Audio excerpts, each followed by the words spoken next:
PYQ জীবনেও খুলে দেখেনি। স্যার পিওয়াইকিউ দেখবো কি করে? পিওয়াইকিউ এভরি ইয়ারের পিওয়াইকিউ অনেকে কি করে সলভ করে। সলভ করলে হবে না, পিওয়াইকিউ অ্যানালাইসিস। অ্যানালাইসিস মানে কি? কোন চ্যাপ্টার থেকে কত মার্কস এসেছে, কোন চ্যাপ্টার সেখান থেকে কত মার্কস, আর কোন ইয়ারে এসেছে সেটা। এই সব চলে পেয়ে। এর পরের পয়েন্ট যেটা 3 নাম্বার পয়েন্ট, যেটা বলবো handwritten notes are must. Handwritten notes sir must কেন? হ্যান্ড রিটেন নোটস যদি তোমার নিজের হাতে লেখা না হয়, ডেফিনেটলি তোমার এই বছর হাত থেকে চলে যাবে। কারণ পাঁচটা দিয়েছে। মক টেস্ট হওয়া উচিত লাস্ট 1.5 মাসে, লাস্ট 1.5 মাস, এভরিডে মিনিমাম 1, এভরিডে মিনিমাম 1 এই মক টেস্ট দিতেই হবে। স্যার মক টেস্ট দেওয়ার পর মক টেস্ট দিলাম, মার্কস চেক করলাম, হয়ে গেল, তাহলে একদম ভুলে এটা নয়। এই মক টেস্টেরও দরকার।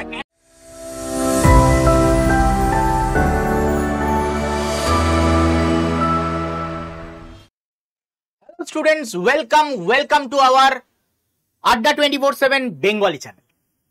এই চ্যানেলে তোমাদের সামনে আমি বহুদিন বাদে এলাম। এই চ্যানেলে এএনএম-জিএনএম এর বহুদিন বাদে একটা ভিডিও করতে চলেছি। আমি কেন করতে চলেছি? কারণ এই চ্যানেলে যারা এএনএম-জিএনএম এর অ্যাসপিরেন্ট আছে তারা অনেকে জানোই না, আমাদের একটা নতুন চ্যানেল ওপেনিং হয়েছে, স্মার্ট স্কুল বেঙ্গলি চ্যানেল। ওই চ্যানেলে স্পেশালি ডেডিকেটেডলি এএনএম-জিএনএম ক্লাস 9, 10, 11, 12 এদের জন্য ক্লাস গিয়ে থাকে।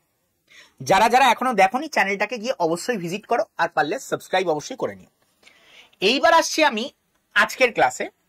আজকে এই চ্যানেলে একটা স্পেশাল ভিডিও আমি করতে চলেছি, সেটা হচ্ছে 5খানা স্টেপ তোমার এএনএম-জিএনএম 2025 ক্র্যাক করবার।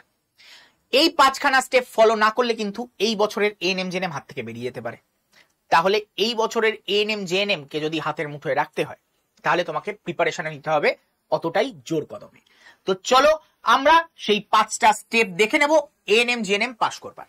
তো চলো শুরু করা যাক আজকের ভিডিও। আমি তোমাদের শুভাশিস স্যার, প্রায় 7 বছর ধরে তোমাদের আমি কিন্তু পড়িয়ে আসছি। 5 বছর তো আমার আড্ডা 24/7 হয়ে গেছে। এখানে তোমরা দেখতে পাচ্ছ এই এক্সামের জন্য কিন্তু আমি তোমাদের এখন পড়াই। ওকে, চলো।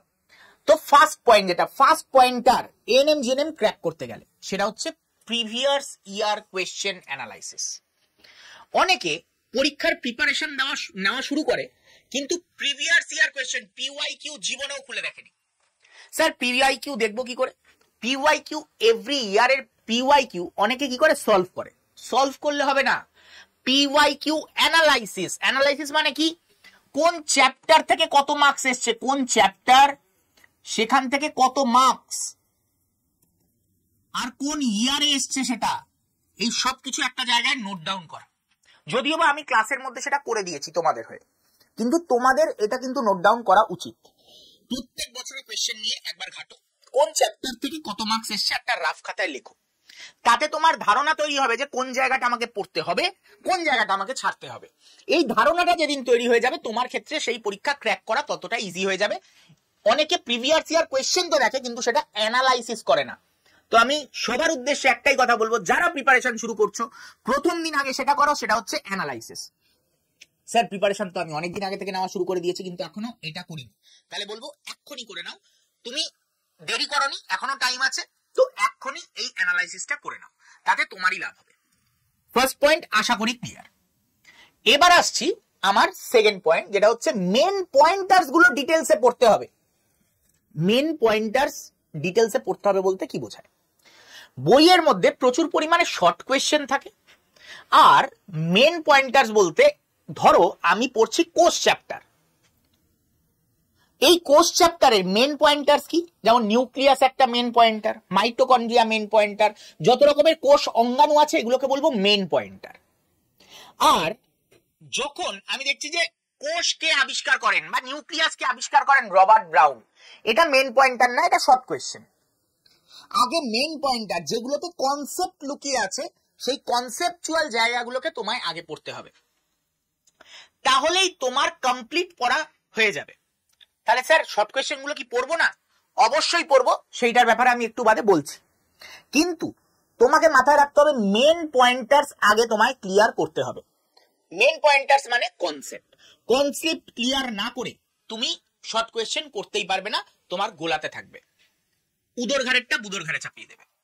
এইটা যাতে না হয় তাই জন্য মেন পয়েন্টার্স বা কনসেপ্ট ক্লিয়ার করা জরুরি।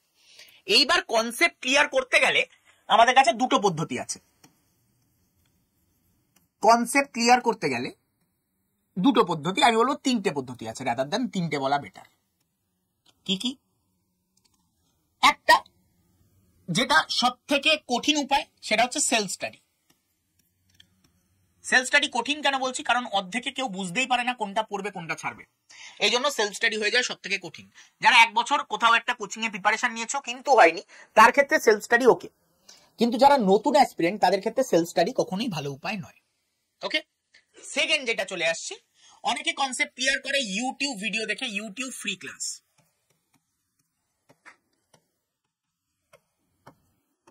ইউটিউব ফ্রি ক্লাস অবশ্যই সেলফ স্টাডির থেকে বেটার অপশন, কিন্তু ইউটিউব ফ্রি ক্লাসে তোমাকে সব ভিডিও খুঁজে বার করতে গেলে 2 বছর টাইম পার হয়ে যাবে। ইউটিউব ফ্রি ক্লাসে তুমি সবকিছু পাবে না, এইটুকুনি আশা করি তোমরা এতদিনে বুঝেছো। আর আর পাওয়া সম্ভব নয়। আমি ধরো 10টা চ্যাপ্টার করেছি, অন্য একটা কোম্পানিতে কোনো একজন টিচার 10টা চ্যাপ্টার করেছে, অমুক কোম্পানিতে টিচার 10টা চ্যাপ্টার, আর খুঁজে বার করতে গিয়ে তোমার সময় শেষ হয়ে যাবে। আরেকটা হচ্ছে কনসেপ্ট ক্লিয়ার করার আরেকটা উপায় হচ্ছে পেড ব্যাচ। পেড ব্যাচে তোমাকে হাতের উপর গুছিয়ে সবকিছু দিয়ে দেওয়া হয়, এটাই হচ্ছে এখানে অ্যাডভান্টেজ। এতে নেগেটিভ দিকও আছে, ছেলেমেয়েরা কুড়ে হয়ে যায়, সেটা আলাদা ব্যাপার, কিন্তু তুমি হাতের সামনে সবকিছু পাবে। যারা যারা সিরিয়াস অ্যাসপিরেন্ট, যারা সত্যিকারের পেতে চাও, তাদের ক্ষেত্রে পেড ব্যাচ বেস্ট অপশন। তাহলে এই মেন পয়েন্টার্স গুলো আমার এখান থেকে, যেটার থেকে আমি প্রিপারেশন নিচ্ছি সেখান থেকে হয়ে যাওয়া দরকার। তুমি সেলফ স্টাডি করলে self study, YouTube free class করলে ইউটিউব ফ্রি ক্লাস, বা পেড ব্যাচ হলে পেড ব্যাচ।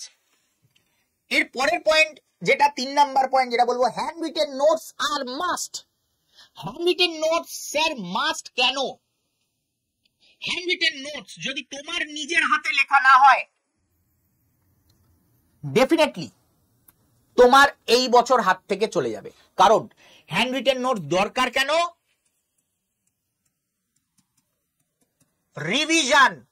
রিভিশনের জন্য দরকার হ্যান্ড রিটেন নোটস। আমি কেন এত জোর দিই যে তোমরা হ্যান্ড রিটেন নোটস বানাও? রিভিশনের জন্য। কারণ আর হ্যান্ড রিটেন নোটস এর একটা কোয়ালিটি হওয়া উচিত শর্ট নোটস এন্ড কি পয়েন্টস, কি পয়েন্টার। এই দুটো জিনিস তোমাকে মাথায় রাখতে হবে। শর্ট নোট হতে হবে, কি পয়েন্টার হতে হবে। যদি শর্ট নোট আর কি পয়েন্টার নয় তোমার হ্যান্ড রিটেন নোটস, তুমি বই দেখে একটা বই লিখেছো, তাহলে ওই হ্যান্ড রিটেন নোটস এর কোনো প্রয়োজন নেই, বই দেখেই করে নিতে। হ্যান্ড রিটেন নোটস দেওয়াই হয় এই কারণে যাতে কনসাইজ করতে পারো, তুমি জিনিসটাকে একটা ছোট জায়গায় আনতে পারো। তো তার জন্য হ্যান্ড রিটেন নোটস অবশ্যই জরুরি। আর হ্যান্ড রিটেন নোটস, যদি তোমরা এই হ্যান্ড রিটেন নোটস কিভাবে বানাবে তার ভিডিও চাও, তাহলে অবশ্যই কমেন্ট বক্সে কমেন্ট করে জানিও। তোমাদের জন্য আমি কিন্তু ভিডিও করে দিয়ে দেব। ওকে, ক্লিয়ার? তোমাদের জন্য কিন্তু ভিডিও আমি করে প্রোভাইড করে দেব। ক্লিয়ার হয়েছে? চলো এরপরে আসছি mock test. Mock test must. অনেকে মক টেস্টকে অ্যাভয়েড করে চলে যাও পরীক্ষা দিতে, মক টেস্ট দিতে কুড়েমি লাগে। কার কার এরকম আছে মক টেস্ট দিতে কুড়েমি লাগে, তারা কমেন্ট করে জানিও। বা আগের বছর মক টেস্ট দাওনি বলে কতজন ফেল করেছো সেটাও কিন্তু কমেন্ট বক্সে কমেন্ট করে জানিও। ম্যাক্সিমাম যারা যারা ফেল করেছে তাদের একবার হিসাব করে দেখে নিও, তাদের একবার খোঁজ নিয়ে দেখে নিও তারা মক টেস্ট দেয়নি বা খুব কম সংখ্যায় দিয়েছে, 4-5টা দিয়েছে। মক টেস্ট হওয়া উচিত লাস্ট 1.5 মাসে, লাস্ট 1.5 মাস, এভরিডে মিনিমাম 1, এভরিডে মিনিমাম 1। এই মক টেস্ট দিতেই হবে। স্যার মক টেস্ট দেওয়ার পর মক টেস্ট দিলাম, মার্কস চেক করলাম, হয়ে গেল, তাহলে একদম ভুলেও এটা নয়। এই মক টেস্টেরও দরকার অ্যানালাইসিস। অ্যানালিসিস না করলে আলটিমেটলি কোনো লাভ নেই। তোমাকে বুঝতে হবে তুমি কোনখান থেকে তোমার ভুল হয়েছে অ্যান্সার, কোনখান থেকে তুমি ম্যাক্সিমাম ঠিক করছো। এই জায়গাটা যদি ক্লিয়ার না থাকে, কোন জায়গায় ভুল হচ্ছে, কোন কোন চ্যাপ্টার ভুল করছো, কোন কোন জায়গায় ঠিক করছো, কোন কোন জায়গায় করতেই পারছো না, পেনই ঠেকাতে পারছো না, এই জায়গাগুলো যদি না বোঝো তাহলে আলটিমেটলি কিছু হবে না। প্রত্যেক দিন পরীক্ষা দেওয়ার পর অ্যানালাইসিস করবে কোন জায়গাতে ভুল হচ্ছে, কোন জায়গায় ঠিক হচ্ছে, কোন জায়গায় পেনই ঠেকাতে পারছো না।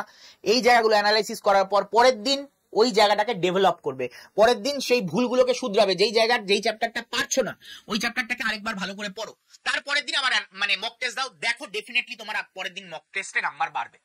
বা তারপরের দিন না বাড়লে 2-3টে মক টেস্টের পর তো ডেফিনেটলি এর রেজাল্টটা তুমি বুঝতে পারবে যে আমি যেটা কি বলতে চাইছি। আশা করি ক্লিয়ার। এবার লাস্ট পয়েন্ট, সেটা হচ্ছে প্রচুর কোয়েশ্চেন সলভ করতে হবে এই লাস্ট 1.5 মাস থেকে 2 মাস। স্যার মক টেস্ট দিচ্ছি তো, ওতে তো সলভ হয়ে যাচ্ছে না, ওর বাইরে লাস্ট 2 মান্থস চেষ্টা করবে কিচ্ছু না পড়বার এক্সট্রা। লাস্ট 2 মান্থস কিচ্ছু না পড়বার চেষ্টা করবে, লাস্ট 2 মান্থস খালি কোয়েশ্চেন সলভ করার চেষ্টা করবে। কোয়েশ্চেন সলভ স্যার করবো কোথা থেকে? প্রচুর পরিমাণে মার্কেটে বই রয়েছে, যেমন আছে তপতি, ছায়া,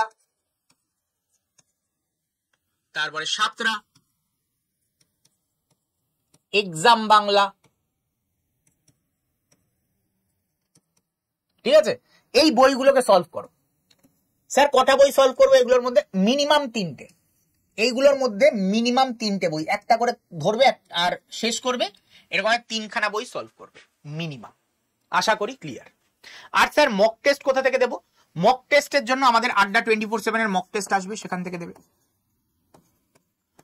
আড্ডা 247 এর মক টেস্ট, এই আড্ডা 247 এর মক টেস্ট অবশ্যই অ্যাটেন্ড করবে।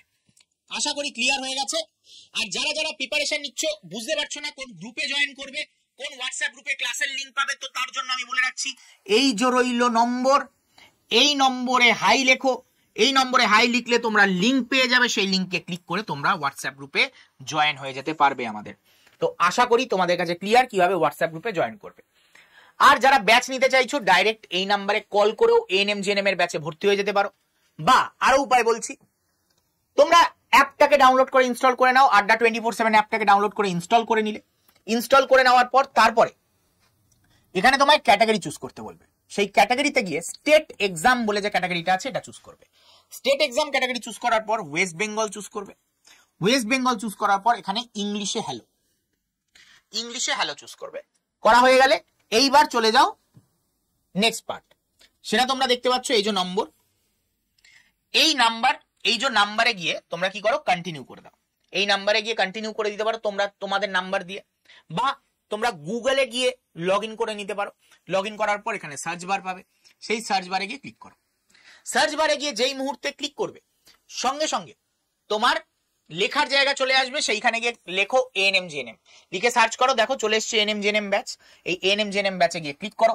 দেখতে পাচ্ছ এএনএম জিএনএম ব্যাচে ক্লিক করার পর তোমার এখানে কুপন কোড দেওয়ার জায়গা আসছে। এখানে ডেফিনেটলি Y229 এই কুপন কোডটা দেবে। সব থেকে বেশি ছাড় পাওয়ার জন্য কি করবে, Y229 এই কুপন কোডটা দাও। দেওয়ার পর দেখো Y229 কুপন কোডটা দিলে এবার তোমার বাই নাও অপশন চলে এলো।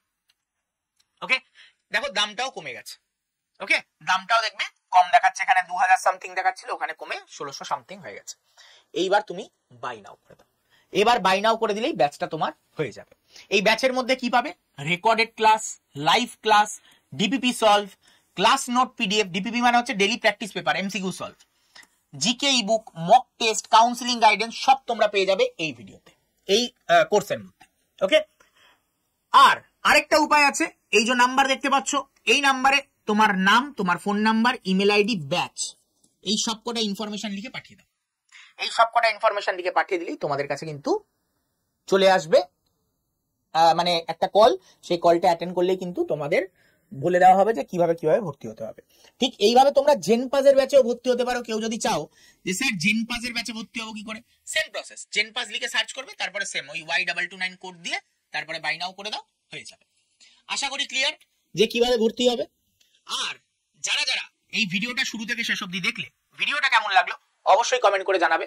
আর তোমরা ডিটেল ভিডিও চাইলে আমাদের এই চ্যানেলটাকে সাবস্ক্রাইব করতে হবে। তোমার এখানে দেখতে পাচ্ছ স্মার্ট স্কুল বেঙ্গলি, এই চ্যানেলটাকে সাবস্ক্রাইব করতে হবে, যেটা তোমরা লোগোর মধ্যেও চিহ্নটা দেখতে পেরেছো, ওই চ্যানেলটাকে কিন্তু সাবস্ক্রাইব অবশ্যই করতে হবে। তো চলো এই চ্যানেলটাকে সাবস্ক্রাইব করে নাও। আর যারা যারা এই বেঙ্গলি চ্যানেলে ক্লাস দেখছো তাদের উদ্দেশ্য বলবো, একবার চ্যানেলটাকে অবশ্যই তোমরা সবাই ভিজিট করো। ওকে, তো দেখা হচ্ছে নেক্সট ভিডিওতে অন্য কোনো দিন, অন্য কোনো সময়। ততক্ষণের জন্য টাটা। আর এই চ্যানেলটাকে সাবস্ক্রাইব করতে একদম ভুলো না, আর ভিডিওটাকে লাইক করতেও ভুলো না। দেখা হচ্ছে তোমাদের সাথে অন্য কোনো ভিডিওতে। টাটা, বিদায়।